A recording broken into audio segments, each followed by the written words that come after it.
Lakers offense is exactly what it needs to be right now. Put it up near the rim and put down by James. The Lakers in front. Holmgren powers in, gets it to go. This is Thunder basketball. Williams, he's got a chance for 4. The turnovers have just killed them. Usually the team that imposes their will more just wins. And that's probably why we won tonight.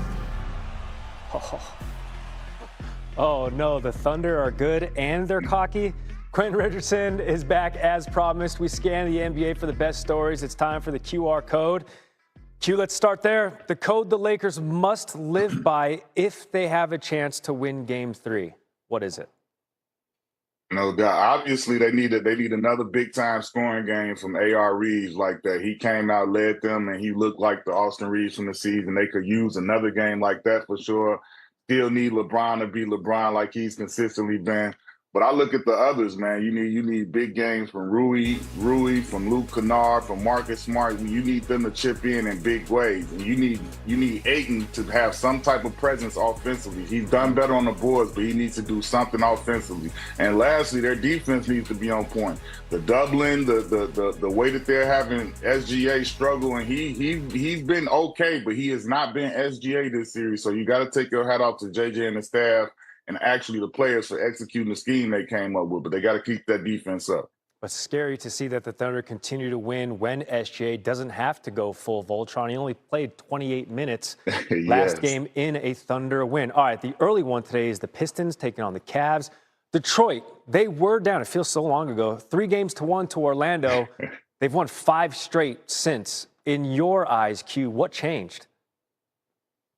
I feel like when they got to the brink of elimination, 3-1, the Magic had them on the ropes, and they saw their season's mortality on the line. I feel like since that moment, they played with a greater sense of urgency as a team overall. Their defense have stepped up. The guys have stepped up individually, offensively. Cade Cunningham has been the one constant, but also now you have Tobias Harris. And salute to Tobias, man. I was in Detroit for his first stint before he left, and he came back for this stint. Professional, perfect pro, and just to see him doing what he's doing is awesome, man. He's had 7 straight games of 20-plus points, and he's become the second guy on this team. And right now, in this Cavs-Pistons series, Tobias is the 3rd best player in the series by production after Cade and Donovan, and that says a lot. The Pistons up 2-0 in the series, though the Cavs, because it's in Cleveland, favored by 4.5 points today. We'll see how that plays out. Quentin Richardson joining the program on SportsCenter. Q, thanks. No doubt. And before you make a play today, we got to hear from Aaron Dolan on SportsCenter. EKD, what's the move in the Pistons and Cavs? So I'm looking at Cade Cunningham to go under 27.5 points. He's averaged 24 points so far through those first 2 wins, but Cleveland hasn't necessarily allowed him to go off the way that we saw against Orlando in the previous round. And a lot of that came down to the fact that they were in a hole, and towards the end of that series, he really had to put up 30-plus point performances. He's not in that same situation today. They are up 2 games with this series heading to Cleveland, and Cleveland's a place where they've won every single game at home so far in this postseason. So when we look at his points prop, we've seen it as low as 26.5, as high as 28.5. So this is right there in the middle, but I'm going to go under on Cade today of 27.5. Yeah, he's been right at 25 a couple of times. All right, let's go out west. The Thunder, 8.5-point favorites against this Lakers team. It's a lot on the road in LA. How are you approaching this one?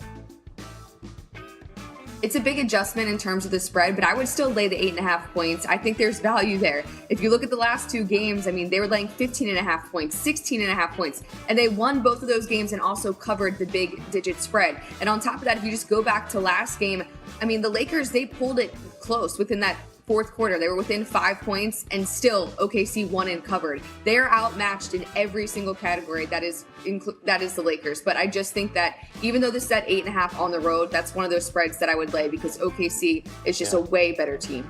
Average margin of victory in the regular season was 29 points per game. All right, OKC has just been scoring at will. Aaron, how can we get in on that fun? I'm looking at SGA to go over 29.5 points. I've been backing this guy up over the last 2 games, so eventually I feel like he's going to have a big scoring performance. But look, he struggled. We're not going to come on here and say that he hasn't so far. I mean, 18 points in game 1, 22 in game 2, but he's not a bad scorer by any stretch of the imagination. And last game, obviously, he got into some foul trouble. So knowing that this has been adjusted actually up from what we saw in game 2, eventually SGA will have a big scoring performance. And considering I like them and laying the 8.5 points, I'll take him to over 29.5 today. Yeah, staying out of foul trouble's key. SGA's only visit to the Lakers this season, he put up 25 points in 28 minutes. Aaron Dolan, thank you. On the program, joining us now, Q, Victor Wembanyama, Hakeem, Shaq, and Kareem, the only ones since blocks became official in 1973 to have 35 points, 15 boards, and 5 blocks in a playoff game.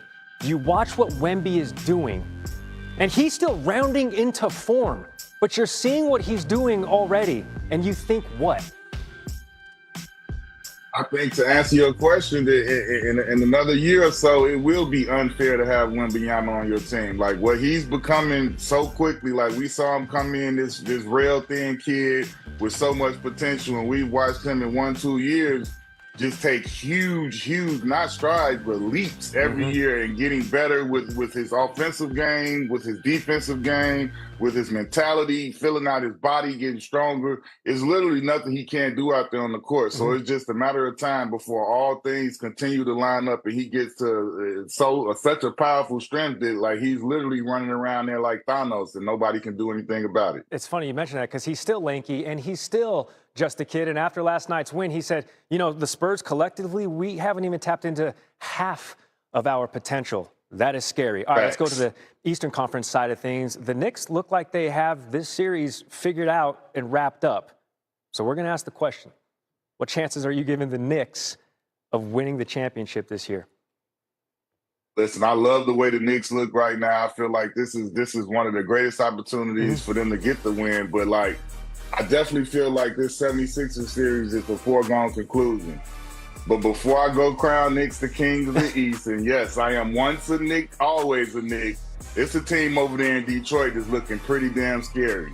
And Gary, let's just think about this. This season, when the Knicks played those Pistons, there's possibly going to be waiting for them. They beat them by 31, 38, and 15. So while the Knicks definitely look different than I feel like they looked earlier in that season, they playing different ball. And I still got a lot of faith in the Knicks. I got to see them do it against those Pistons before I just give that title to them. Listen, man, credit to where it's due. The Knicks, they are cohesive, they're having fun, and they are playing some darn good basketball. ESPN projections give them a 20% chance to win it all. Second only to the defending champ Thunder, 45% chance to win it. QR hanging out with us all morning long. Q, much appreciated. Caitlin looks like she's in pain. Caitlin Clark, she's been ruled out for the remainder of the season. Caitlin Clark returning to the floor for the first time since July. I'm 100% cleared. I'm 100% go. Launches, good! Clark from the logo. The most dynamic player in the game. I don't want anyone to be better than me. I just want to be better than everybody else. I want to be great. I want to go to my place. To be the best, you gotta Oh, it is what to watch for this afternoon. A rainy day in the Northeast. Perfect day to stay in. Watch this. WNBA's opening weekend, 1 Eastern on ABC and Disney+. The Wings and Fever, featuring the last 3 rookies of the year, Aaliyah Boston, Caitlin Clark, and Paige Beckers. Clark is returning from an injury-plagued 2025. Saw her only play 13 games. The Wings